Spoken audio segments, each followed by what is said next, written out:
الحمد لله رب العالمين الرحمن الرحيم مالك يوم الدين إياك نعبد وإياك نستعين اهدنا الصراط المستقيم صراط الذين أنعمت عليهم غير المغضوب عليهم ولا الضالين. ليس البر أن تولوا وجوهكم قبل المشرق والمغرب ولكن البر من آمن بالله واليوم الآخر والملائكة والكتاب والنبيين وآتى المال على حبه ذوي القربى واليتامى والمساكين وابن السبيل والسائلين وفي الرقاب وأقام الصلاة وآتى الزكاة والموفون بعهدهم إذا عاهدوا والصابرين في البأساء والضراء وحين البأس أولئك الذين صدقوا وأولئك هم المتقون. يا أيها الذين آمنوا كتب عليكم القصاص في القتلى الحر بالحر والعبد بالعبد والأنثى بالأنثى فمن عفي له من أخيه شيء فاتباع بالمعروف وأداء إليه بإحسان ذلك تخفيف من ربكم ورحمة فمن اعتدى بعد ذلك فله عذاب أليم ولكم في القصاص حياة يا أولي الألباب لعلكم تتقون. كتب عليكم إذا حضر أحدكم الموت إن ترك خيرا الوصية للوالدين والأقربين بالمعروف حقا على المتقين فمن بدله بعدما سمعه فإنما إثمه على الذين يبدلونه إن الله سميع عليم. فمن قام من موصل جنفا أو إثما فأصلح بينهم فلا إثم عليه إن الله غفور رحيم. يا أيها الذين آمنوا كتب عليكم الصيام كما كتب على الذين من قبلكم لعلكم تتقون أياما معدودات فمن كان منكم مريضا أو على سفر فعدة من أيام أخر وعلى الذين يطيقونه فدية طعام مسكين فمن تطوع خيرا فهو خير له وأن تصوموا خير لكم إن كنتم تعلمون. شهر رمضان الذي أنزل فيه القرآن هدى للناس وبينات من الهدى والفرقان فمن شهد منكم الشهر فليصم ومن كان مريضا أو على سفر فعدة من أيام أخر يريد الله بكم اليسر ولا يريد بكم العسر ولتكملوا العدة ولتكبروا الله على ما هداكم ولتكبروا الله على ما هداكم ولعلكم تتقون. شهر رمضان الذي أنزل فيه القرآن هدى للناس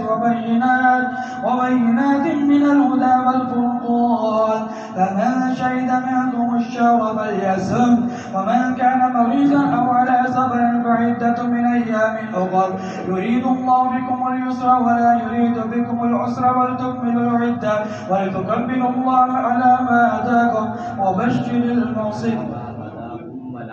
على ما هداكم ولعلكم تشكرون. وإذا سألك عبادي عني فإني قريب أجيب دعوة الداعي إذا دعاني فليستجيبوا لي وليؤمنوا بي لعلهم يرشدون. أحل لكم ليلة الصيام الرفث إلى نسائكم هن لباس لكم وأنتم لباس لهن علم الله أنكم كنتم تختارون أنفسكم فتاب عليكم وعفى عنكم فالآن باشروهن وابتغوا ما كتب الله لكم وكلوا واشربوا حتى يتبين لكم الخيط الأبيض من الخيط الأسود من الفجر ثم أتموا الصيام إلى الليل ولا تباشروهن وأنتم عاكفون في المساجد تلك حدود الله فلا تقربوها كذلك يبين الله آياته للناس لعلهم يتقون. تلك حدود الله فلا تقربوها كذلك يبين الله آياته للناس لعلهم يتقون ولا تأكلوا أموالكم بينكم بالباطل وتدلوا بها إلى الحكام لتأكلوا فريقا من أموال الناس بالإثم وأنتم تعلمون يسألونك عن الأهلة قل هي مواقيت للناس والحج وليس البر بأن تأتوا البيوت من ظهورها ولكن البر من اتقى وأتوا البيوت من أبوابها واتقوا الله لعلكم تفلحون وقاتلوا في سبيل الله الذين يقاتلونكم ولا تعتدوا إن الله لا يحب المعتدين وقتلوا حيث ثقفتم واخرجوهم من حيث أخرجوكم والفتنة أشد من القتل ولا تقاتلوهم عند المسجد الحرام حتى يقاتلوكم فيه فإن قاتلوكم فاقتلوهم كذلك جزاء الكافرين فإن انتهوا فإن الله غفور رحيم وقاتلوهم حتى لا تكون فتنة ويكون الدين لله فإن انتهوا فلا عدوان إلا على الظالمين الشهر الحرام بالشهر الحرام والحرمات قصاص فمن اعتدى عليكم فاعتدوا عليه بمثل ما اعتدى عليكم واتقوا الله واعلموا أن الله مع المتقين وأنفقوا في سبيل الله ولا تلقوا بأيديكم إلى التهلكة وأحسنوا إن الله يحب المحسنين وأتموا الحج والعمرة لله فإن أحصرتم فما استيسر من الهدي ولا تحلقوا رؤوسكم حتى يبلغ الهدي محله فمن كان منكم مريضا أو بيضا من رأسه ففدية من صيام أو صدقة أو نسك فإذا أمنتم فمن تمتع بالعمرة إلى الحج فما استيسر من الهدي فمن لم يجد فصيام 3 أيام في الحج و7 إذا رجعتم تلك 10 كاملة ذلك لمن لم يكن أهله حاضر المسجد الحرام واتقوا الله واعلموا أن الله شديد العقاب الحج أشهر معلومات فمن طلب فيهن الحج فلا رفث ولا فسوق ولا جدال في الحج وما تفعلوا من خير يعلمه الله وتزودوا فإن خير الزاد التقوى واتقون يا أولي الألباب ليس عليكم جناح أن تبتغوا فضلا من ربكم فإذا أفضتم من عرفات فاذكروا الله عند المشعر الحرام واذكروا كما هداكم وإن كنتم من قبله لمن الضالين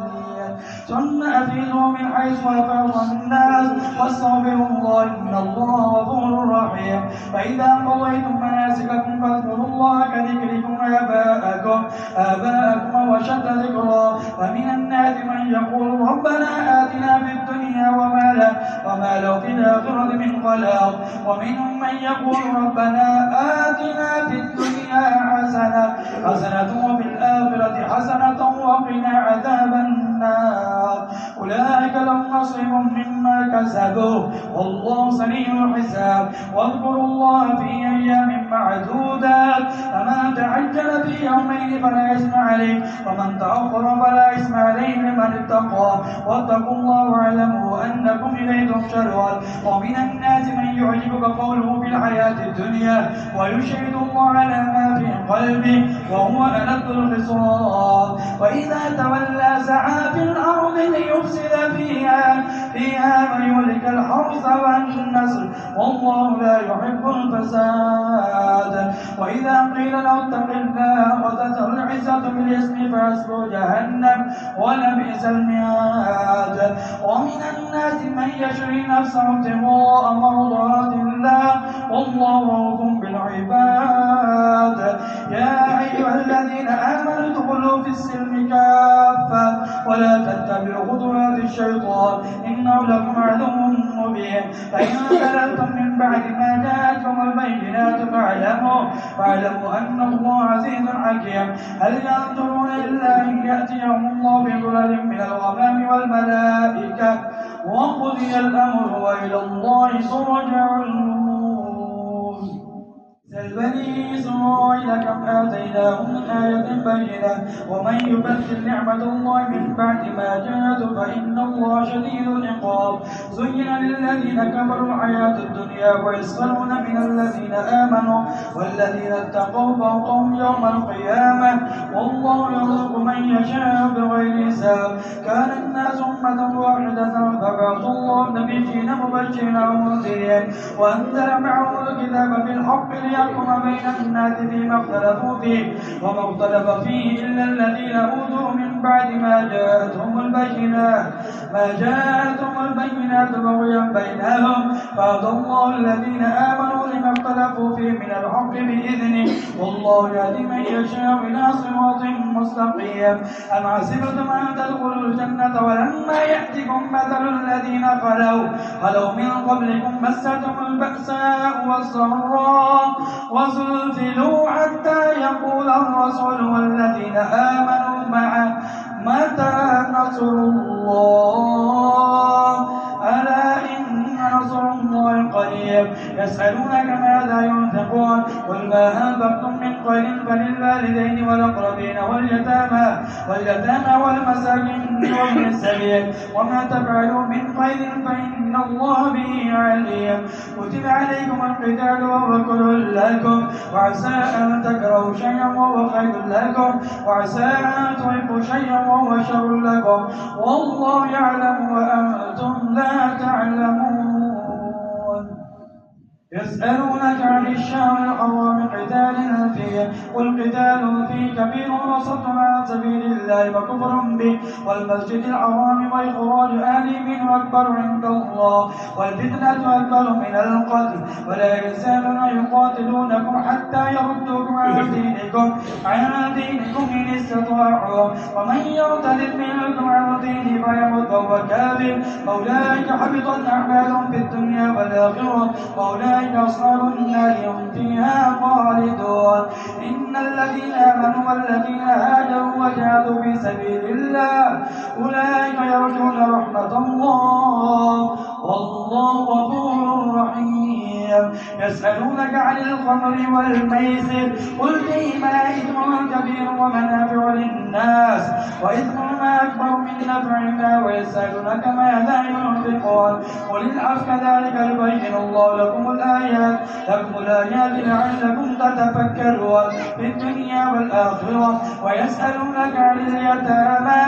قل إصلاح لهم خير وإن تخالطوهم فإخوانكم والله يعلم المفسد من المصلح ولو شاء الله لعنتكم إن الله عزيز حكيم. ولا تنكحوا المشركات حتى يؤمن ولأمة مؤمنة خير من مشركات ولو أعجبتكم ولا تنكحوا المشركين حتى يؤمنوا ولعبد مؤمن خير من مشرك ولو أعجبكم أولئك يدعون إلى النار والله يدعو إلى الجنة والمغفرة بإذنه ويبين آياته للناس لعلهم يتذكرون.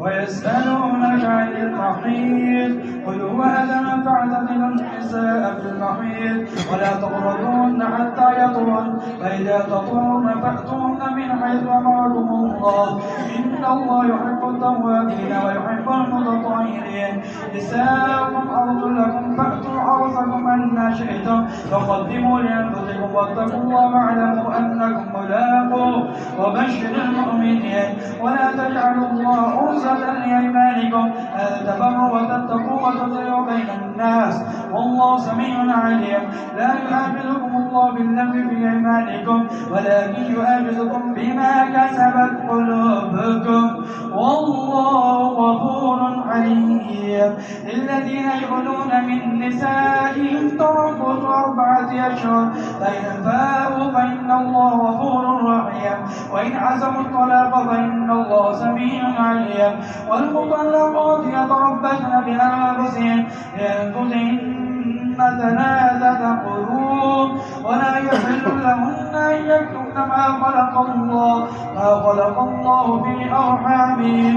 إن كن يؤمن بالله واليوم الآخر وبعولتهن أحق بردهن في ذلك إن أرادوا إصلاحا ولهن مثل الذي عليهن بالمعروف وللرجال عليهن درجة والله عزيز حكيم. الطلاق مرتان فإمساك بمعروف أو تسريح بإحسان ولا يحل لكم أن تأخذوا مما آتيتموهن شيئا إلا أن يخافا ألا يقيما حدود الله فإن خفتم ألا يقيما حدود الله فلا جناح عليهما فيما افتدت به تلك حدود الله فلا تعتدوها ومن يتعد حدود الله فأولئك هم الظالمون. فإن طلقها فلا تحل له من بعد حتى تنكح زوجا غيره فإن طلقها فلا جناح عليهما أن يتراجعا إن ظنا أن يقيما حدود الله وتلك حدود الله يبينها لقوم يعلمون. وإذا طلقتم النساء فبلغن أجلهن فأمسكوهن بمعروف أو سرحوهن بمعروف ولا تمسكوهن ضرارا لتعتدوا ومن يفعل ذلك فقد ظلم نفسه ولا تتخذوا آيات الله هزوا واذكروا نعمة الله عليكم وما أنزل عليكم من الكتاب والحكمة يعظكم به واتقوا الله واعلموا أن الله بكل شيء عليم. وإذا طلقتم النساء فبلغن أجلهن فلا تعضلوهن أن ينكحن أزواجهن إذا تراضوا بينهم بالمعروف ذلك يوعظ به من كان منكم يؤمن بالله واليوم الآخر ذلكم أزكى لكم وأطهر والله يعلم وأنتم لا تعلمون. والوالدات يرضعن أولادهن حولين كاملين لمن أراد أن يتم الرضاعة وعلى المولود له رزقهن وكسوتهن بالمعروف لا تكلف نفس إلا وسعها لا تضار والدة بولدها ولا مولود له بولده وعلى الوارث مثل ذلك فإن أرادا فصالا أو تراض منهما وتشاور فلا جناح عليهما. وإن أردتم أن تسترضعوا أولادكم فلا جناح عليكم إذا سلمتم ما آتيتم بالمعروف واتقوا الله واعلموا أن الله بما تعملون بصير. والذين يتوفون منكم ويذرون أزواجا يتربصن بأنفسهن 4 أشهر وعشرا فإذا بلغن أجلهن فلا جناح عليكم فيما فعلن في أنفسهن بالمعروف والله بما تعملون خبير. ولا جناح عليكم فيما عرضتم به من خطبة النساء أو كنتم في أنفسكم علم الله أنكم ستذكرونهن ولكن لا تواعدوهن سرا إلا أن تقولوا قولا معروفا ولا تعزموا عقدة النكاح حتى يبلغ الكتاب أجله واعلموا أن الله يعلم ما في أنفسكم فاحذروه واعلموا أن الله غفور حليم. لا جناح عليكم إن طلقتم النساء ما لم تمسوهن أو تفرضوا لهن فريضة ومتعوهن على الموسع قدره وعلى المقتر قدره متاعا بالمعروف حقا على المحسنين. وإن طلقتموهن من قبل أن تمسوهن وقد فرضتم لهن فريضة فنصف ما فرضتم إلا أن يعفون أو يعفو الذي بيده عقدة النكاح وأن تعفوا أقرب للتقوى ولا تنسوا الفضل بينكم إن الله بما تعملون بصير. حافظوا على الصلوات والصلاة الوسطى وقوموا لله قانتين فإن خفتم فرجالا أو ركبانا فإذا أمنتم فاذكروا الله كما علمكم ما لم تكونوا تعلمون. والذين يتوفون منكم ويذرون أزواجا وصية لأزواجهم متاعا إلى الحول غير إخراج فإن خرجن فلا جناح عليكم فيما فعلن في أنفسهن من معروف والله عزيز حكيم. وللمطلقات متاع بالمعروف حقا على المتقين كذلك يبين الله لكم آياته لعلكم تعقلون ألم تر إلى الذين خرجوا من ديارهم وقلوب حذر الموت فقال لهم الله موتوا ثم أحياهم إن الله لذو فضل على الناس ولكن أكثر الناس لا يشكرون وقاتلوا في سبيل الله واعلموا أن الله سميع عليم من ذا الذي يقرض الله قرضا حسنا فيضاعفه له أضعافا كثيرا والله يقبض ويبسط وإليه ترجعون ألم تر إلى الملأ من بني إسرائيل من بعد موسى إذ قالوا لنبي لهم ابعث لنا ملكا نقاتل في سبيل الله قال هل عصيتم إن كتب عليكم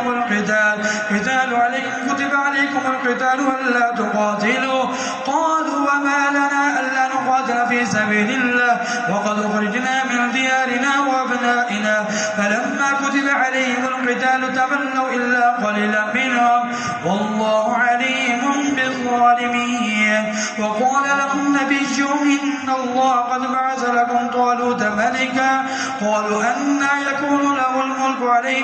علينا ونحن أحق بالملك منه ولم يؤت سعة من المال قال إن الله اصطفاه عليكم وزاده بسطة في العلم والجسم والله يؤتي ملكه من يشاء والله واسع عليم وقال لهم نبيهم إن آية ملكه أن يأتيكم التابوت فيه سكينة من ربكم وبقية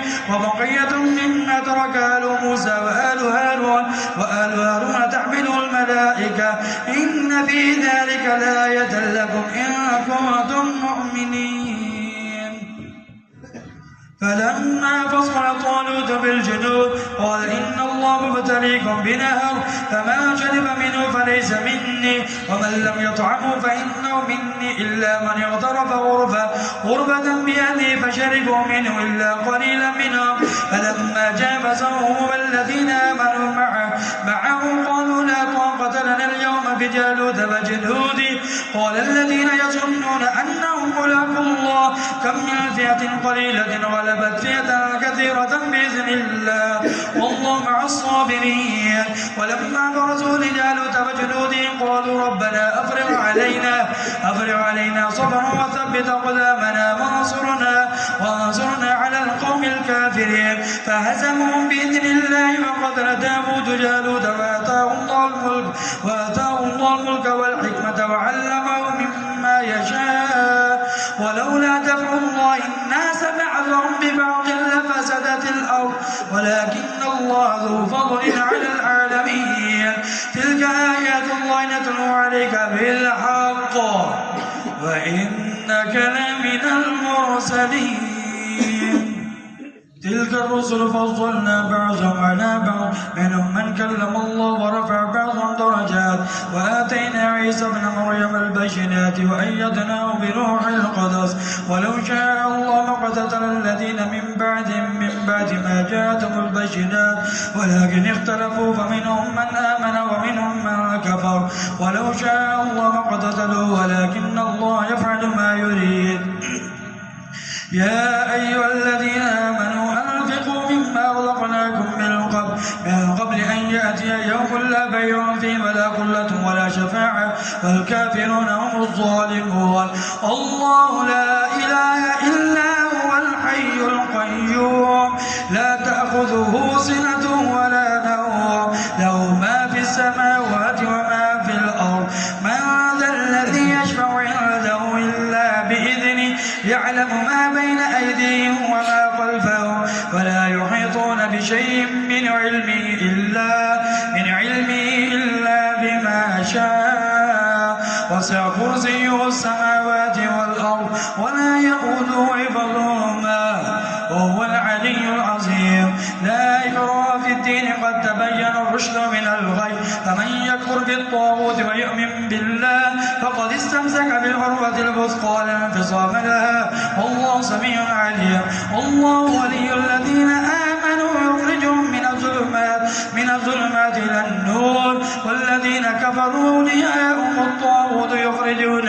يخرجونهم من النور إلى الظلمات أولئك أصحاب النار هم فيها خالدون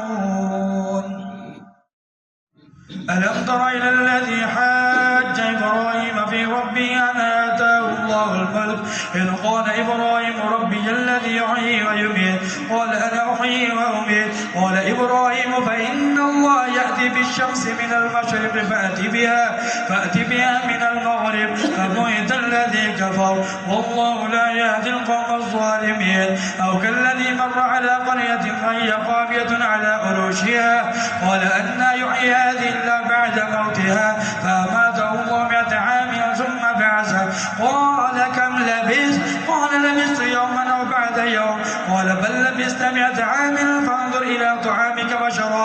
وشرابك لم يتسنى وانظر إلى حمارك ولنجعلك آية للناس وانظر إلى العظام كيف ننشزها ثم نكسوها لحما فلما تبين له قال أعلم أن الله على كل شيء قدير وإذ قال إبراهيم رب أرني كيف تحيي الموتى قال أولم تؤمن قال بلى ولكن ليطمئن قلبي قال فخذ 4 من الطير فصرن إليك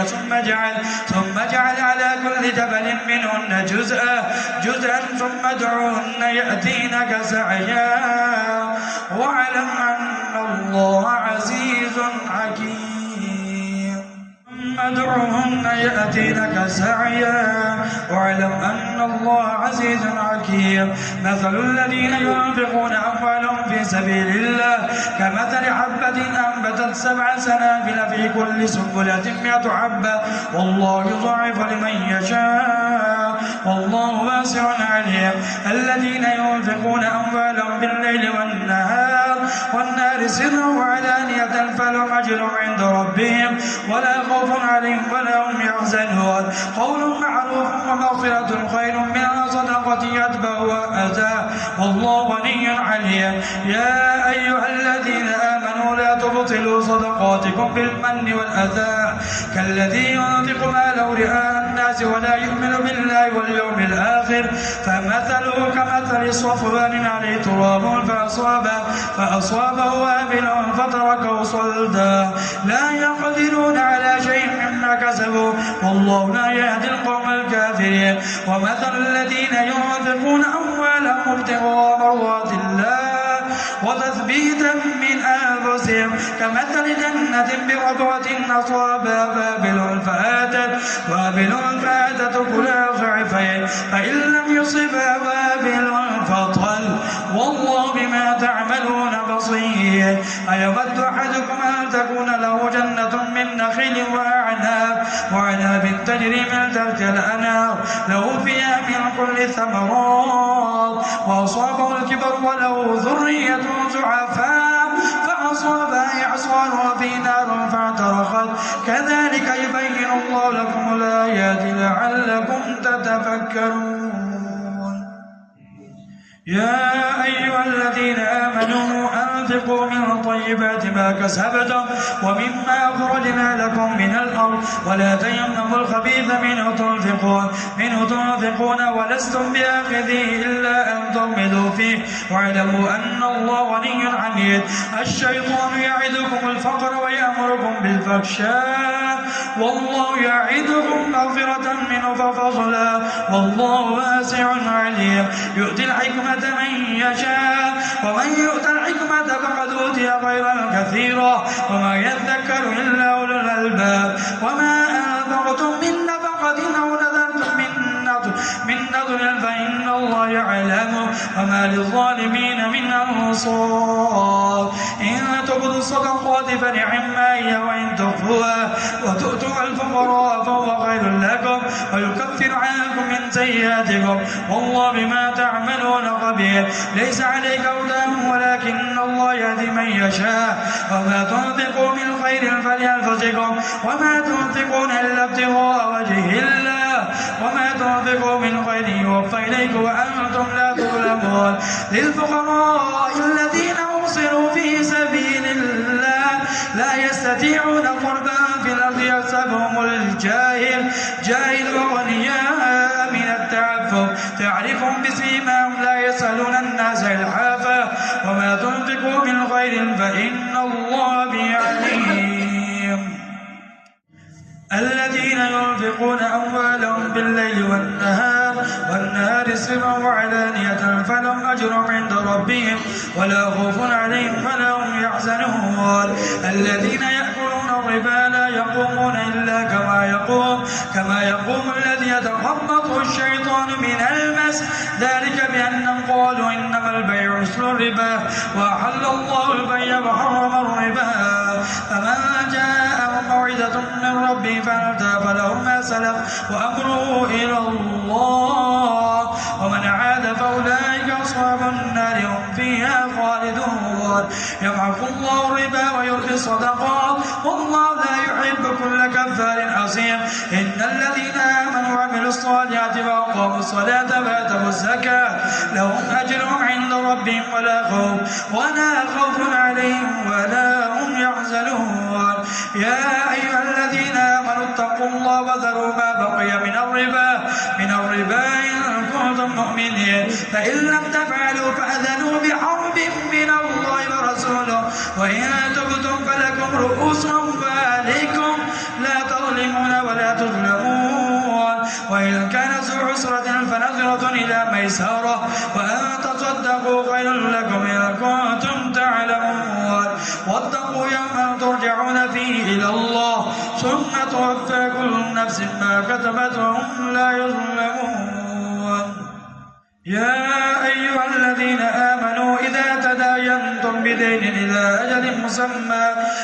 أجل مسمى فاكتبوه وليكتب بينكم كاتب بالعدل ولا يأب كاتب أن يكتب كما علمه الله بل يكتب وليملل الذي عليه الحق وليتق الله ربه ولا يبخس منه شيئا.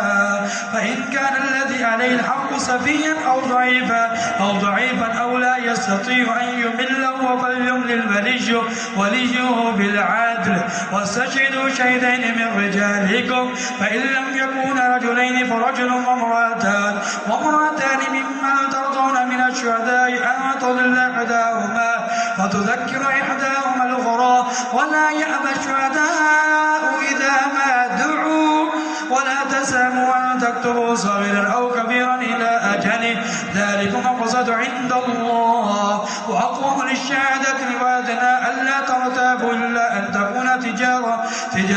حاضرة تدينون بينكم فليس عليكم جناح ألا تكتبوها وأشهدوا إذا تبايعتم ولا يضار كاتب ولا شهيد وإن تفعلوا فإنه فسوق بكم واتقوا الله ويعلمكم الله